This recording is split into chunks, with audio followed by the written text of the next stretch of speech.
মামিকা দিছি গো পুরনো খান না আর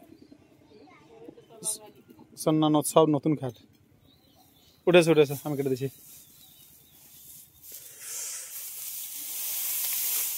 তো রান্না করা হয়ে গেল। রান্না বলতে গেলে মাছের ঝোলটা মামুন করতে বলেছিল, ওই জন্য মাছের ঝোলটা করা হয়ে গেল। এবার গরুকে এটি কেটে দিই খড়।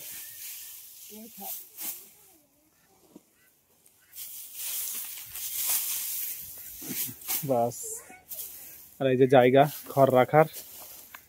আর ওই যে আমাদের গরু এখন শুয়ে আছে, গরুগুলো তিনটে, একটা গায়ে আর দুটো বকন।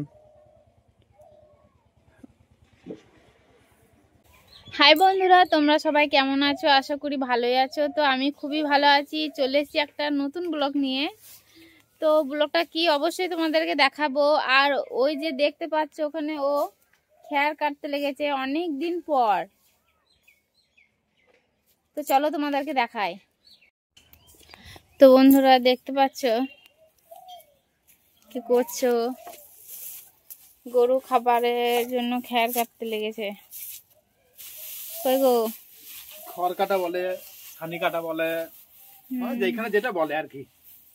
কেউ কাস্তাতে খড় কাটে আর কি, কেউ বটিতে কাটে, কেউ মেশিনে কাটে। তো অনেকদিন পর বন্ধুরা তোমরা তো জানো যে পায়ে ব্যথা, সেজন্য কোনো চাপের কাজ কেউ করতে পারে না। তাই কেউ নেই বলে দায়ে পড়ে আর কি খ্যাটো কাটা হচ্ছে। গাই গো কোথায় গেছে বাবা? মাঠ গিয়েছে, আর ভাই তো নাই, মুনিশ গিয়েছে, সেই জন্য আর কি কাটছে। আর এইগুলো আজকেই ধান ঝরালো, সেই আজকের নতুন খ্যারের ধান, সেগুলোই কাটছে আর কি। খড় ছিল না, ওই চারটি মানে গ্রামের ধারে ছিল, সেইগুলো নিয়ে আসা হয়েছে। মাথায় করে বহিনী এসছে বাবারাই, আর আমি তো কোনো কাজ করতে পারি না ধরতে গেলে। ওই জন্য খড় এখন সমস্যা বলে এখন নিয়ে চাইতে চলে এসছে। বাস, তারপরে যখন আসবে আসবে ট্রাক্টর যেগুলো মাঠে আছে, মধ্যে মাঠে। বলো কই গো, কিছু বলো বন্ধুদেরকে। বন্ধুদেরকে এটাই বলবো যে আমাদের গরু বলতে গেলে একটা গায়ে আর দুটো বকন, টোটাল তিনটে। এবার তিনটের জন্য তো অবশ্যই বুঝতে পারছি, আর এখন তো মাঠে ঘাটে মানে এখন ছাড়া হয় না গরু। এখন ধান, এখন মাঠে ধান আছে, সেই জন্য মাঠে ধান আছে, তো ওই জন্যই এখন সবসময় ঘরেই থাকে। এবার ঘরে থাকলে তো অবশ্যই দিতে হবে, আর মাঠে তো ঘাস নেই যে ঘাস কেটে খাইতে হবে। আর আমিও অনেকদিন পর খ্যার কাটতে বসেছে, প্রায় 1 বছর, না 1 বছর হয়। এবার কাজও জানা আছে অল্প অল্প, যে কোনো কাজই অল্প অল্প জানা আছে। গরিব ঘরের ছেলে সবকিছু শিখে রাখতে হয়েছে আর কি, নাকি বল? সেইটাই, যে এটা নয় যে কোনো কিছু করবো না, কিছু না, সেটা নয়। শুধু পায়ের সমস্যার জন্য আমি পিছিয়ে আছি, অবশ্যই। তাছাড়া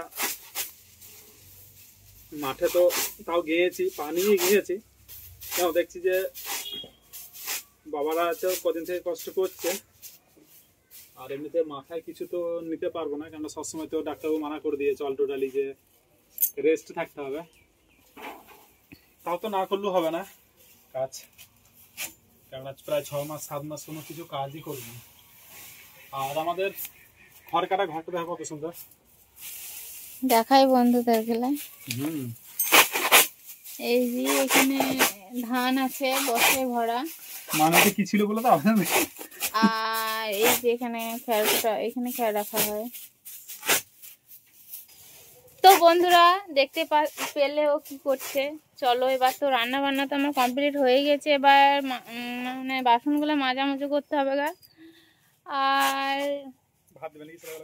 ছেলেকে খাওয়াতে হবে। এবার 1টা 1:30 বেজেই গেল মনে হয়। তো আমাদের ভিডিওটা দেখার জন্য অসংখ্য অসংখ্য ধন্যবাদ, আর এইভাবে পাশে থেকো। টাটা, ভালো থেকো আর সুস্থ থাকো।